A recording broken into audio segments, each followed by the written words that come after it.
Ay dine, mag-aadobo tayo ng manok at tatay balunan. Ayan, kaibigan. Ayan ang sahog.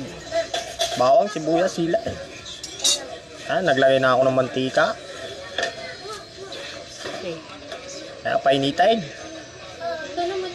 Ilagay ang bawang, sibuyas, saka luya. Tapos lagyan ng manok. Manok muna ang unahin. Mamaya na ang katay balunan. Ayan, nilagay ko na ang katay balunan. Haluin. Ayan, nilagyan ko ng paminta. Mga kaibigan. Oh. Okay. Ilagay ko suka. Sukang pangmalakasan ay maubos na. Ayan, pakuluin. Tapos ayan. Takpan. Nilagyan ko na yan ng toyo. Tapos tinakpan ko.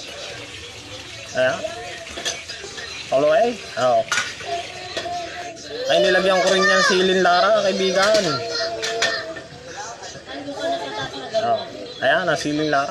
Tapos ito, nilagyan ko rin ng ketchup. Para may kakaibang lasa. May twist.